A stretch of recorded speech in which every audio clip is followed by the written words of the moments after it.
आज हम जानेंगे कि कन्या राशि वालों को वह कौन सी दो राशियां हैं जिनसे भूल करके भी विवाह नहीं करना चाहिए, और अगर विवाह हो जाता है तो क्या समस्याएं आती हैं, और साथ ही साथ उन समस्याओं का उपाय क्या है, कौन सा उपाय करके उन समस्याओं से मुक्ति पाएंगे, इसके बारे में हम विस्तार से जानेंगे। नमस्कार, मैं पंडित राजकुमार दुबे आप सभी का आपके चैनल में स्वागत करता हूं। तो सबसे पहले तो यह जान लीजिए कि यह राशिफल जिन लोगों का भी राशि नाम से कन्या राशि है तो यह राशिफल उनके लिए लागू होगा, क्योंकि जो विवाह होता है, विवाह में राशि नाम ही प्रधान होता है। विवाह में राशि नाम से ही गणना या गणना बनना जो होता है देखा जाता है। तो इसलिए राशि नाम पर ही अब विशेष रूप से प्रभावी है। अगर आप लोगों का राशि नाम नहीं मालूम होगा तब आप इसे अपने पुकार नाम पर देखेंगे तो मुख्य रूप से यह राशि नाम पर ही लागू होगा। तो अगर आप लोगों का विवाह होने वाला है तो भूल करके भी इन दो राशियों से विवाह न करिएगा, और क्यों न करिएगा इसके बारे में हम विस्तार से इसमें जानेंगे, और साथ ही साथ उसके उपायों के बारे में भी जानेंगे। तो इसमें जो सबसे पहली राशि है वह है, जैसे आप कन्या राशि के लोगों के लिए यह है, तो इसके लिए जो सबसे पहली राशि है वह आपका मेष राशि है। मेष राशि के स्वामी मंगल देव होते हैं और आपकी राशि के स्वामी बुध देव होते हैं। मंगल देव और बुध देव में आपस में मित्रता न होने के कारण एक तो आप लोगों में जो है आपस में जो है प्रेम की भी कमी रहती है। तो सबसे पहले तो विवाह के बाद प्रेम होना चाहिए। तो पहली कमी तो प्रेम की ही मिलती है कि आपस में जो है समन्वय अच्छी तरह से नहीं बैठ पाता है, प्रेम की कमी रहती है। तो पहली कमी तो यहीं पर हो जाती है। जब ग्रहों में मित्रता होती है तो उस राशि के लोगों में भी आपस में प्रेम होता है। तो यहाँ पर जब ग्रहों में प्रेम नहीं होता है तो आपस में भी जो उस राशि के लोग होंगे उनमें भी प्रेम नहीं रहता है। तो विवाह के बाद पहली तो प्रेम की कमी होती है, सामंजस्यता की कमी होती है, थोड़ा अनबन आप लोगों में होता रहता है।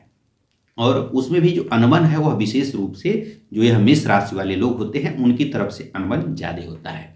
तो पहला तो समस्या यही होता है। इसके बाद जो है, जैसे कि अगर इन लोगों के साथ अगर आपका विवाह होता है तो विवाह के बाद आपको जो है समस्याएं आने लगती हैं, और समस्याओं में भी बड़ी बड़ी समस्याएं आती हैं। इस कारण से विवाह नहीं करना चाहिए। उसमें अगर आप लोगों का मान लीजिए कार्य क्षेत्र जो है पेट्रोलियम से, पेट्रोल डीजल कोयला या रिफाइनरी से जुड़ा हुआ अगर आपका काम है, या फिर अगर आप लोगों का काम रिसर्चर है, अगर आप रिसर्च से जुड़ा हुआ काम है, डाटा एनालिसिस का काम है, या फिर अगर आपका कार्य क्षेत्र जो है सर्जरी का काम हो, या एस्ट्रोलॉजर हो, या फिर अगर तंत्र मंत्र ज्योतिष इन सबसे जुड़ी हुई अगर कार्यों को करते होंगे तब तो आपका कार्य क्षेत्र में सफलता प्राप्त होगी।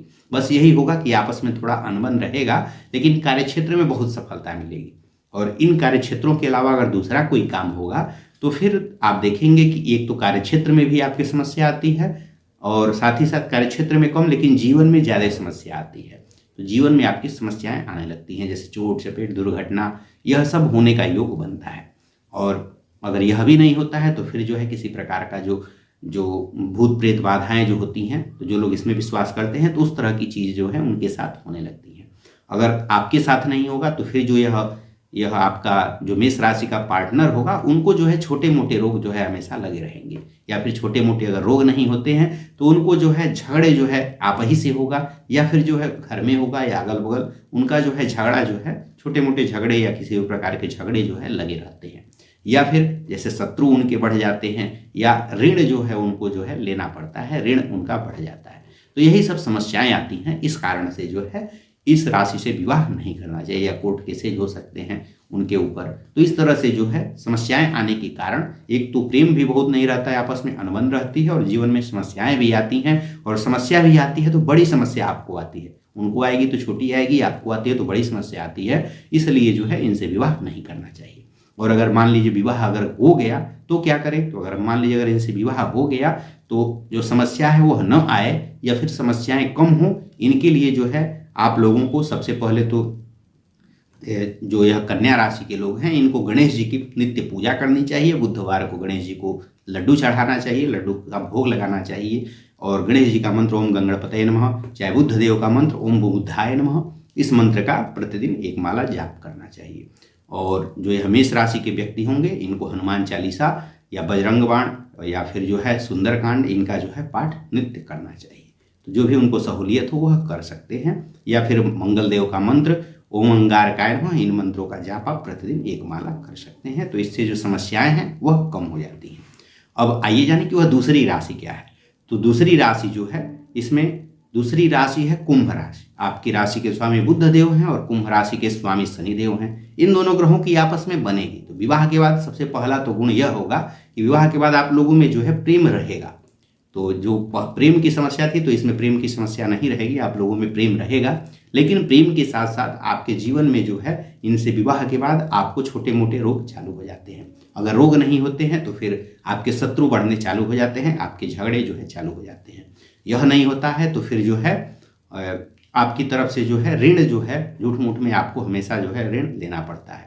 तो इसमें से कोई ना कोई समस्या आपकी लगी रहती है या फिर कोर्ट केसेज इस तरह की जो है समस्याएं आपके ऊपर लगी रहती हैं। और अगर आपको समस्याएं नहीं होती हैं तो फिर जो आपका अपोजिट पार्टनर है उसको जो है बड़ी समस्याएं होती हैं, उसको दुर्घटना होना, चोट चपेट लगना, यह सब चीज़ें उनके लिए होती हैं। या फिर जो है उनको जो है किसी प्रकार का बड़ी सर्जरी करना पड़ा, अचानक कोई बड़ी बीमारी हो गई, भूत प्रेत बाधा हो गई, इस तरह की चीज़ें जो हैं उनके जीवन में होने लगती हैं। इसलिए जो है भूल करके भी इनसे विवाह न करें। प्रेम रहेगा लेकिन समस्या भी रहेगी, तो क्या फ़ायदा उस विवाह का जब जो है आपके जीवन में समस्या ही आ जाए।